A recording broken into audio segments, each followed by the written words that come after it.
Hello, everybody, and welcome to our discussion on APA-style in-text citations.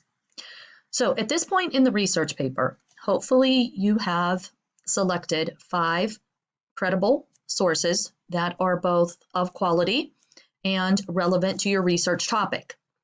So you should be at the point now where you have read through your sources and have taken notes from them. So we are moving on from the pre-writing stage to the drafting stage. So when you begin to draft your research paper, you do need to use APA-style in-text citations. And basically, you are giving credit where credit is due when you are using source material in your paper. Now, you may use source material in 3 ways. The first way is direct quotations.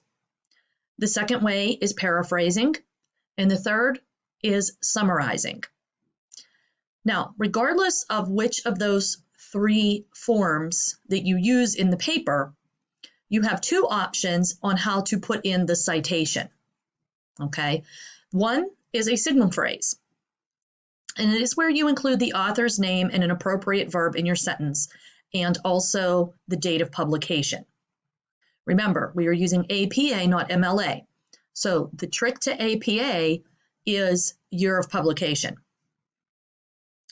The second option would be a parenthetical note, which is kind of what you're used to.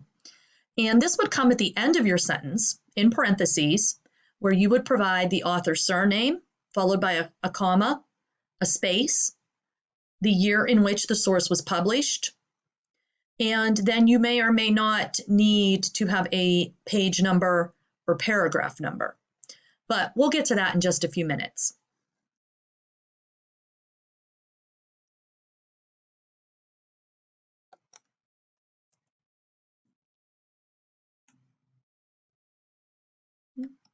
There we go. Here is an example.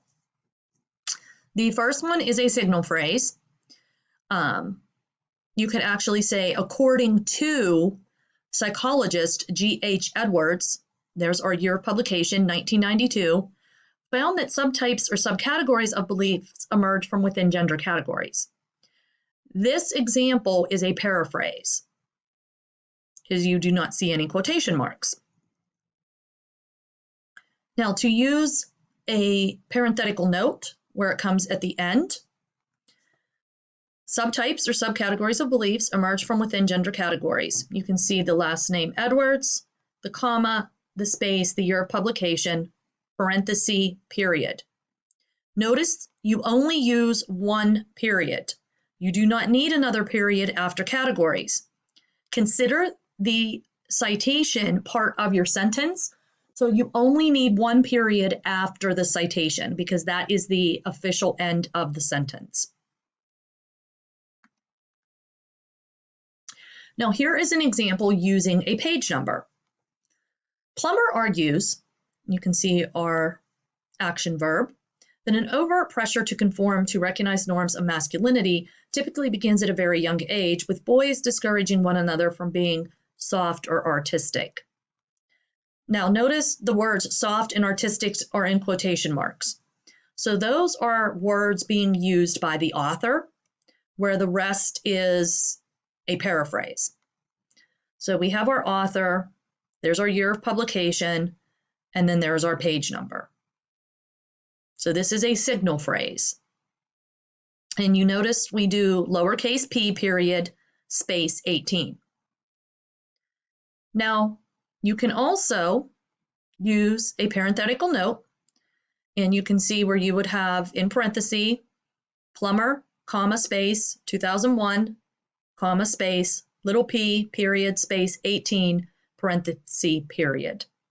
So that is an example of a citation when you have a page number. So what this means for the reader is, I'm kind of interested in, the ideas expressed by Plummer. So I would go to your reference page. It's in alphabetical order, so I'd look probably towards the middle, find Plummer, and learn more about this source. Now, because it has a page number, most likely then this source is either going to be a book or a scholarly journal article.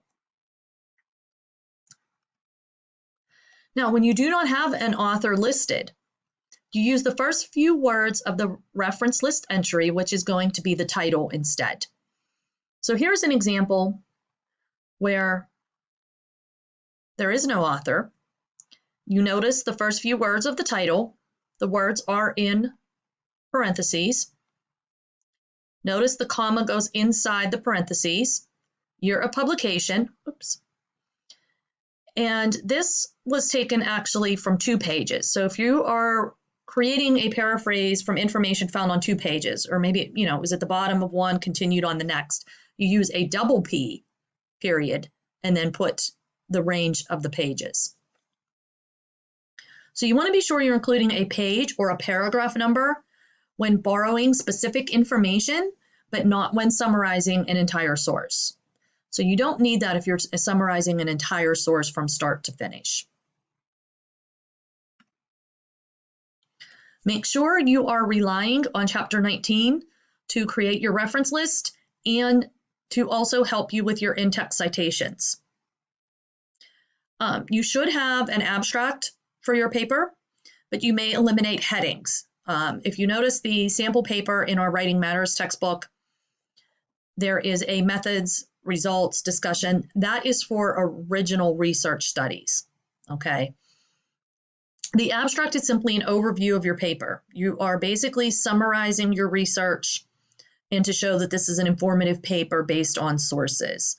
So the abstract should be about 150 words. If you have any questions, please let me know.